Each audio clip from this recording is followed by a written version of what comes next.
मध्य प्रदेश की घटना को लेकर अब कांग्रेस ने सीधा सीधा न्याय व्यवस्था को लेकर मोदी सरकार पर निशाना दाग दिया है। जिस तरह से आपको बताते चले, बुधवार को छतरपुर मध्य प्रदेश के अंदर एक थाने में पथराव की वजह से हाजी सजाद के मकान पर बुलडोजर चल गया और उनके सारी संपत्ति पर अवैध बताकर उनके मकान से लेकर गाड़ी पर यह बुलडोजर चलता हुआ नजर आया। लेकिन ऐसे में इमरान प्रतापगढ़ी कांग्रेस के नेता लगातार मोदी सरकार पर निशाना ताकते हुए नजर आए और कहा कि आखिरकार ये कहाँ की न्याय व्यवस्था है। देश के कानून में कभी ऐसा नहीं लिखा जिस तरह से आप किसी की संपत्ति को अवैध बताकर बुलडोजर चला देंगे। ऐसा कहा जिस तरह से तस्वीरों में आपको दिख रहा होगा, मकान से लेकर गाड़ी को बुलडोजर ने यहां पर ताबड़तोड़ कर दिया और चकनाचूर कर दिया। तस्वीरों में आपको दिख रहा होगा। आपको बताते चले, बुधवार का दिन था। बुधवार के दिन को लगातार यहां पर हाजी सजाद के मामले को लेकर यहां पर पत्थरबाजी का बयान निकलकर थाने पर नजर आया था, जिसमें 3 पुलिसकर्मी गंभीर रूप से घायल हो गए थे, जिनका इलाज निजी अस्पताल में और सरकारी अस्पताल में किया जा रहा है। लेकिन ऐसे में इमरान प्रतापगढ़ी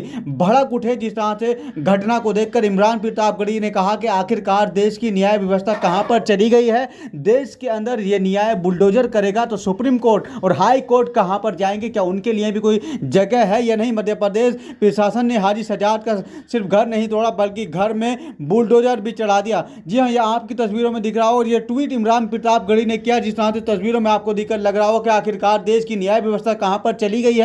आखिरकार न्याय यदि बुलडोजर ही करेगा तो आखिरकार देश के सुप्रीम कोर्ट की जो जजों की बेंच है वो आखिरकार फिर कहां और उनका काम क्या रह जाएगा? ऐसे ऐसे सीधे यहां पर तस्वीरों में आपको दिखकर लग ही रहा होगा कि आखिरकार देश की न्याय व्यवस्था को लेकर गंभीर सवाल यहां पर विपक्षी नेता बीजेपी सरकार पर ताकते हुए नजर आ रहे हैं। लेकिन ऐसे में बीजेपी सरकार का भी ट्वीट नहीं आया है और लगातार यहां पर हाजी सजाद की संपत्ति छतरपुर मध्य प्रदेश में यहां पर कुर्क कर ली गई है और यहां पर बुलडोजर भी चढ़ा दिया गया। बने रहिएगा खास रिपोर्ट के लिए न्यूज़ 24 के साथ। आपको तस्वीरों में दिख रहा होगा थाने में कोतवाली में यहां पर बुधवार को यहां पर पत्थरबाजी हो गई थी और लगातार यहां पे कई लोगों को अरेस्ट भी कर लिया गया और यहां पर पत्थरबाजी भी देखने को नजर आई। लेकिन ऐसे में मुकदमा भी दायर हो चुका है। लेकिन हाजी सजाद के ऊपर बड़ी कार्रवाई प्रशासन की देखने को नजर आई।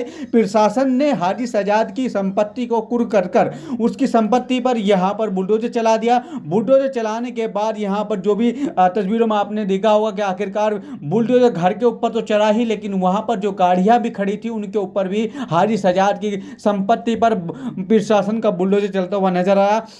जिस तरह से तस्वीरों में आपको दिख रहा होगा कि बुलडोजर घर से लेकर यहां पर तबाही का मातम बनाता हुआ नजर आया। अब इस घटना को देखकर पूरे देश के अंदर विपक्षी नेताओं में काफी आक्रोश देखने को नजर आया और आक्रोश की यह वजह है कि इमरान प्रतापगढ़ी मोदी सरकार पर टूट पड़े और ट्वीट के जरिए मोदी सरकार पर प्रहार कर दिया गया। और फिर बीजेपी सरकार के जितने भी मंत्री हैं उनका भी ट्वीट लगातार आता हुआ नजर आया। तो बने रहिए खास रिपोर्ट के लिए न्यूज़ 24 के साथ। जय हिंद, जय भारत।